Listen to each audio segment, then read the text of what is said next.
10 de la mañana con 31 minutos de regreso y ya la música lo indica. Vamos con nuestro enlace económico de cada día lunes y en esta oportunidad haciendo eco de lo que fue viernes.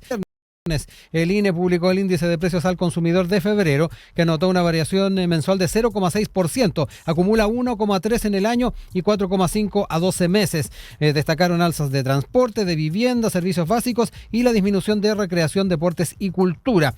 Al respecto, el ministro de Hacienda, Mario Marcel, dice que no le extrañaría que en el IPC de marzo tuviéramos una sorpresa a la baja. Es parte de los temas que queremos empezar a conversar con el economista académico, además de la Facultad de Administración y Economía de nuestra universidad, Guillermo Patilo. ¿Cómo está, profesor? Muy buenos días.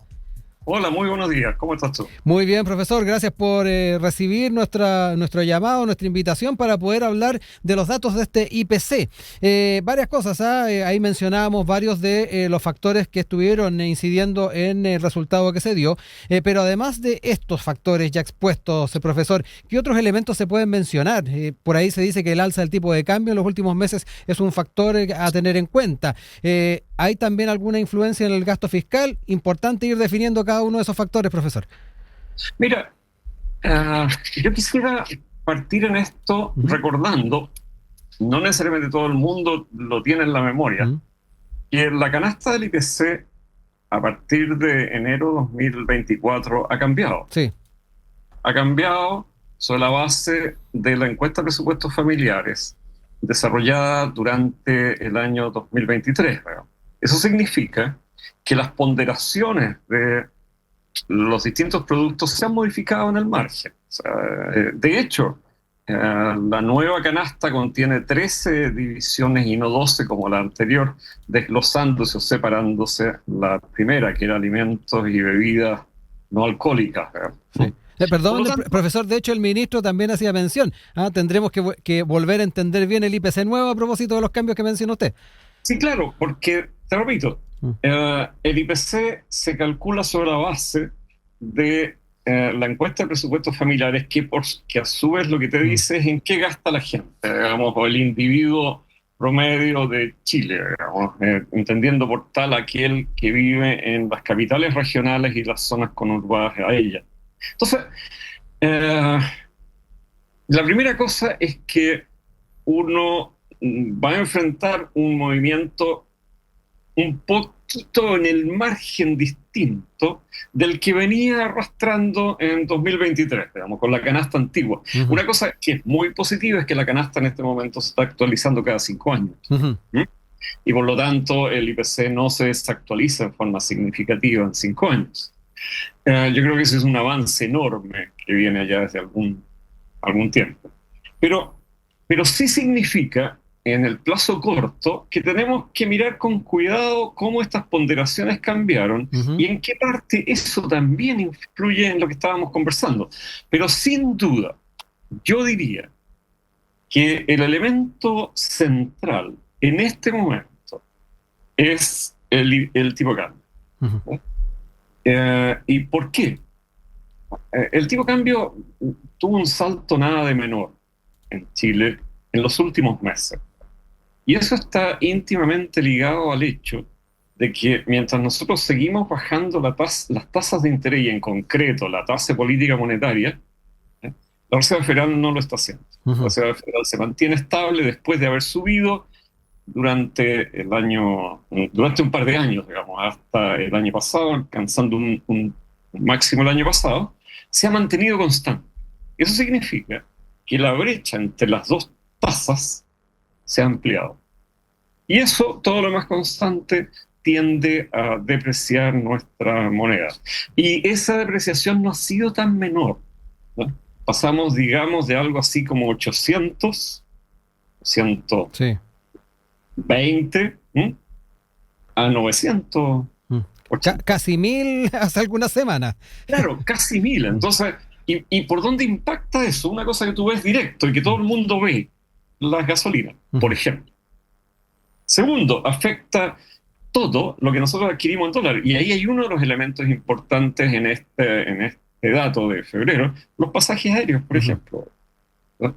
Pero no solo los pasajes aéreos, porque al subir el combustible presiona una serie de otros elementos de transporte, por ejemplo, o sea, los fletes, pasajes en bus, etcétera, etcétera. Entonces, primera cuestión es esa. Hay un cambio de canasta que implica mirar con más cuidado los movimientos, que tienen el plazo corto el IPC, eso no cambia, obvio, las tendencias. Ujú.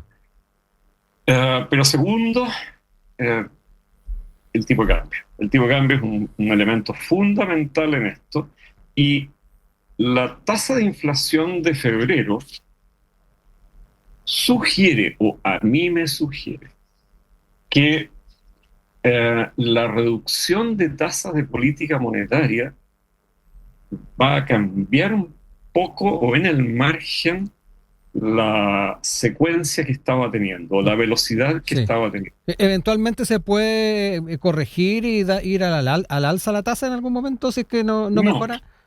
no, yo Ya. diría que no, porque la tasa actual ya es contractiva Sí. de todas maneras. ¿M?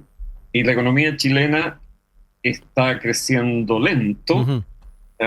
Pensamos que este año va a crecer del orden de 1,7%. Por lo tanto, no tenemos la figura que teníamos en 2021-22, ¿no? En una tasa de crecimiento en el 21 que era completamente insostenible, que Mm. había que ajustar el 22 y el 23. Hoy día no, hoy día eso ya está probablemente mucho más en línea con lo que podríamos sostener en el plazo mediano. Por lo tanto, la tasa debería seguir bajando Ujú. gradualmente, pero lo que sí va a ocurrir, creo yo, es que la velocidad de baja va a cambiar. Ujú.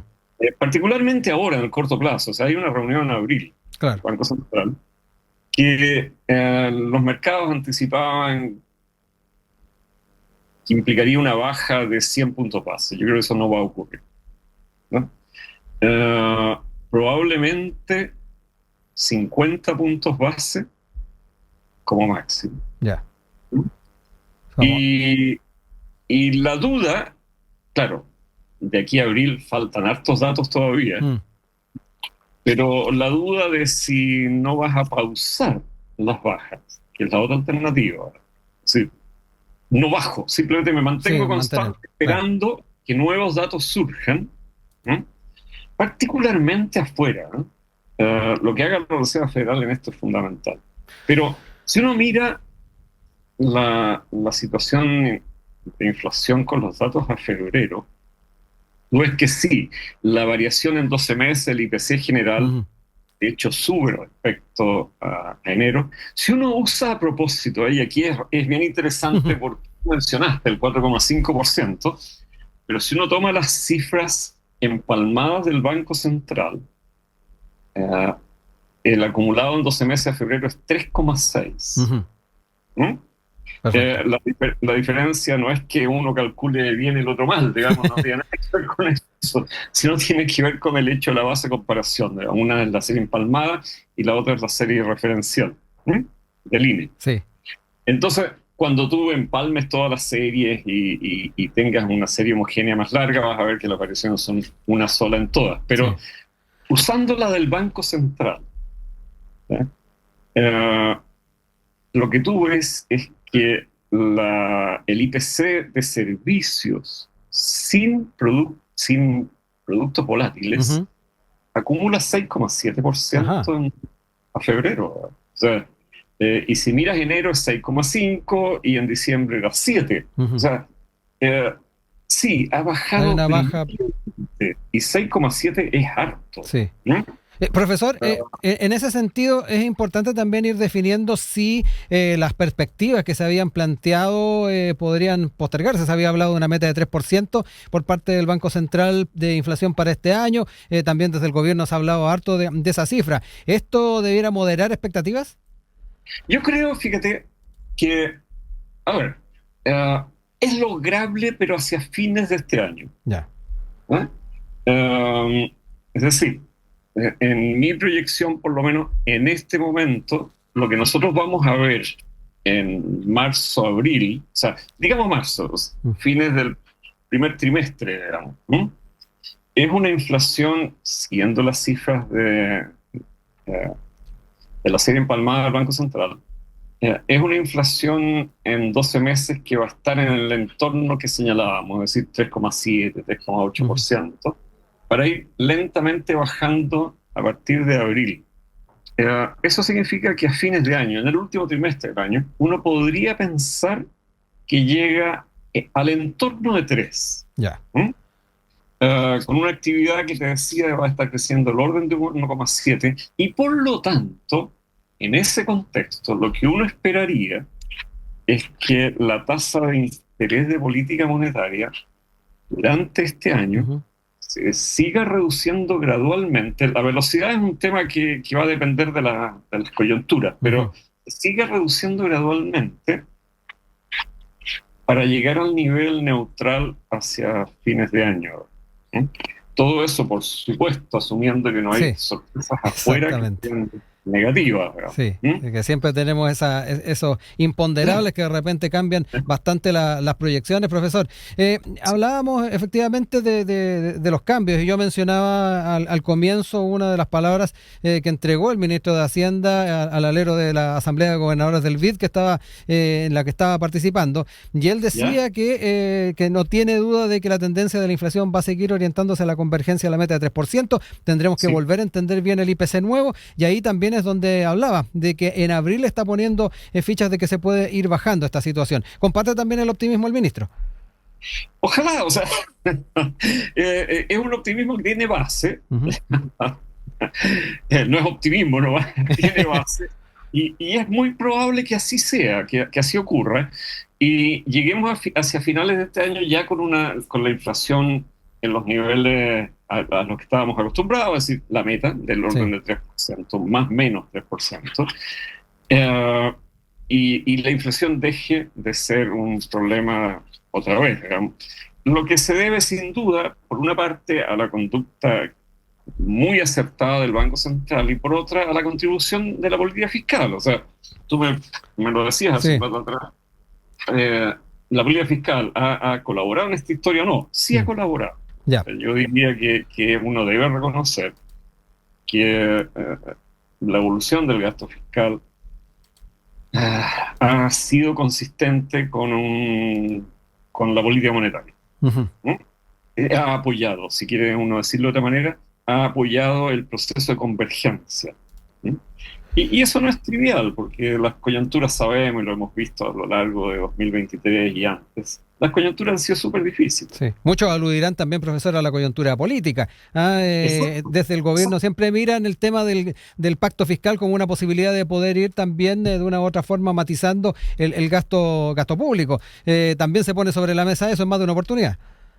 Claro, ahora, tú sabes que en ese ámbito, en el ámbito fiscal, si bien en el nivel agregado podemos decir que las cosas han funcionado bien, y el ministro ha hecho un gran esfuerzo en ese sentido, distinta es la figura cuando uno mira los detalles.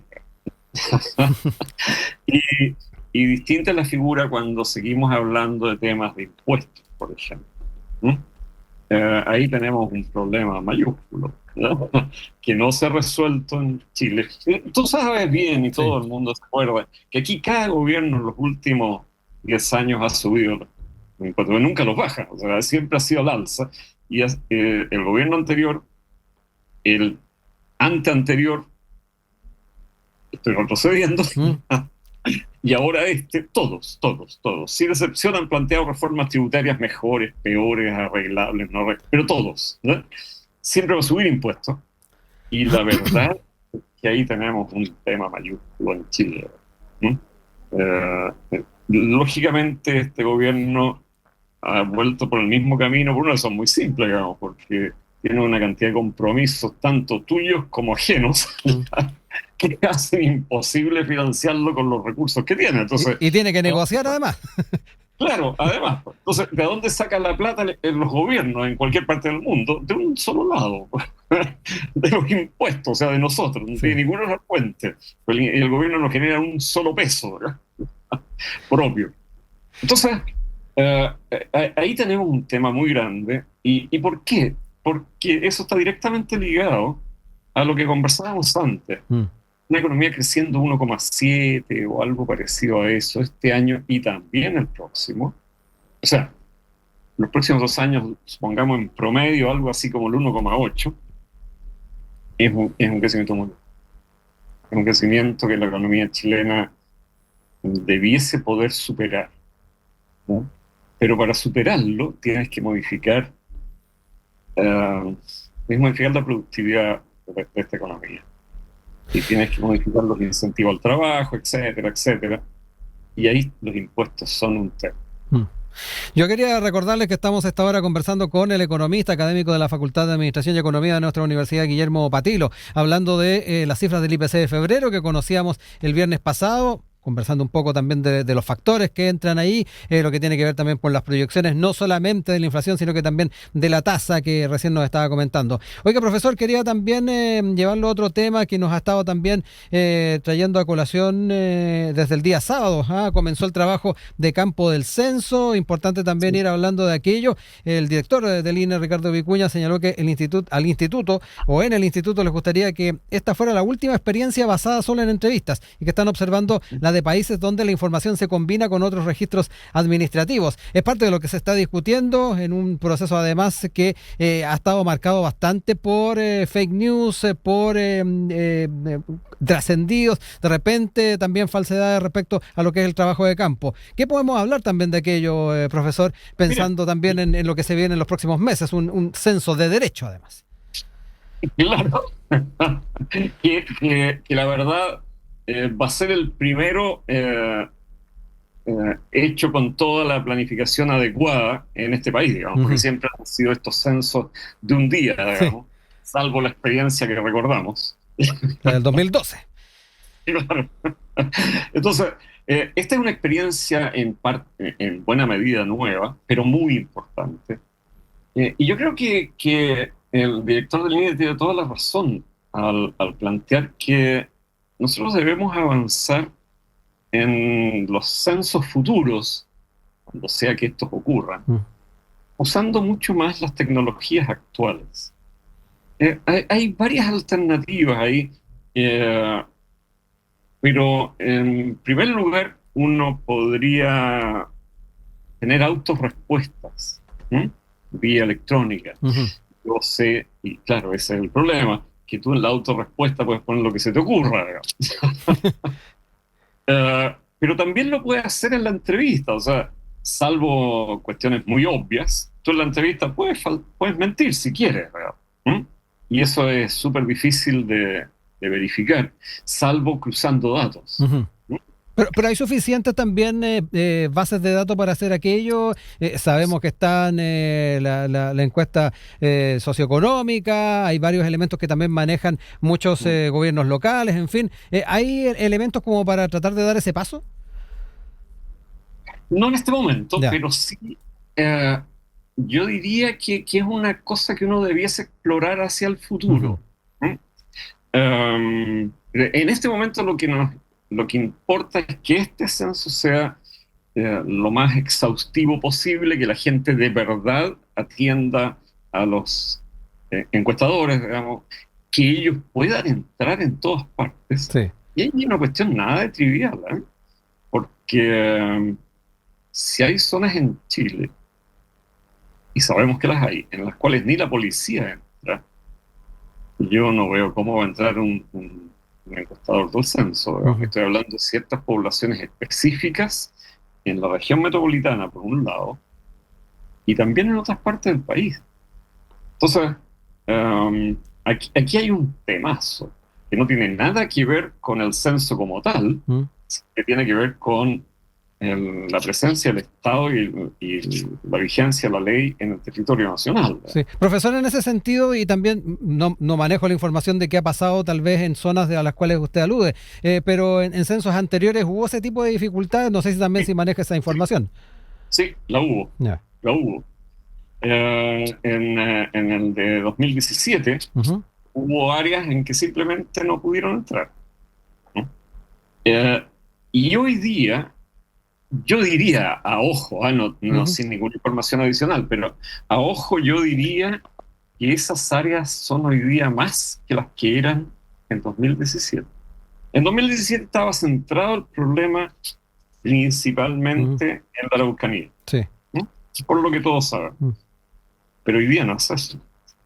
Hoy día hay muchas áreas más en que domina el narcotráfico, la delincuencia, etcétera, cosa que todo el mundo sabe, y donde va a ser difícil, y donde además existe gente que no está regular en Chile. O sea, hay una cantidad de problemas enormes en este momento que no tienen nada que ver repito, con el INE, sino tienen que ver con el cotidiano. Claro, con la vigencia de la ley en el Estado de Chile. Pero es un tremendo desafío. Y en el plazo mediano y largo yo creo efectivamente que uno debe hacer un uso creciente de las herramientas informáticas y de las bases de datos disponibles. Sí. No obstante, nosotros en Chile, diría yo, tenemos en ese sentido un atraso monumental. ¿En qué se podría innovar ahí, profesor? Porque yo le mencionaba un par de instrumentos que se podrían tomar en cuenta tal vez para incorporar y complementar lo que puede hacer una entrevista en terreno. Pero ¿qué otros elementos cree usted se podrían incorporar? Yo creo en esencia, Rodrigo, que el problema está ligado a la no interconexión de bases de datos, a bases de datos que son silos, que están totalmente desconectadas del resto. Uh-huh. Ejemplo, una de las bases clave es la de impuestos internos. Yeah. O las de la suceso, en el ámbito social, o las municipalidades. Uh-huh. Pero nada de eso conversa con otra. Nada de eso es tomable por alguien y ordenable en una gran base de datos. Puesto de otra forma, nosotros no tenemos lagunas de datos. Uh-huh. Lo que tenemos son silos. Yeah. Y silos que se manejan de forma completamente distinta, con tecnologías distintas y con niveles de sofisticación muy distintos. ¿Falta interacción entonces o interrelación entre cada uno de los instrumentos? Absolutamente. O sea, bases claves como la de la superintendencia de pensiones, por ejemplo, uno podría hacerla conversar con datos de empleo en forma mucho más profunda de lo que se está haciendo actualmente. Pero eso requiere interconexiones y trabajo técnico complejo, que probablemente no siempre están los incentivos para hacerlo, o los recursos, o sea, así que me parece que es un desafío muy importante. ¿Esa sistematización, profesor, demoraría mucho? ¿Habría que repensar muchos instrumentos? Yo creo, no demoraría mucho, en el sentido de que no son décadas. Sí, ya. Yeah.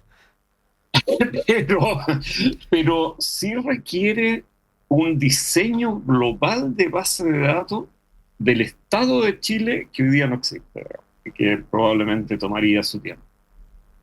Pero es futuro, o sea, el nuevo censo ocurrirá, no sé, por 10 años. En 10 años más. Claro. Si todo sale bien. Si todo sale bien. Y eso, además del avance tecnológico, en 10 años es enorme en el ámbito de bases de datos y el procesamiento de ellas. De repente podemos tener una sorpresa y en 10 años más somos capaces como país de hacer las cosas distintos. Hoy día no somos. Claramente ni en 2 ni 3 años más tampoco. Sí. Oiga, quiero agradecer al profesor Guillermo Patilo, académico de la FAE USACH y economista que ha estado con nosotros para ir comentando varios temas. El IPC, que ahí lo tuvimos el día viernes, pero además este proceso que partió el sábado del censo 2024. Importante ir también conociendo su visión, profesor. Muchas gracias por el tiempo. Gracias a ti, un gusto. Un abrazo. Chao, chao.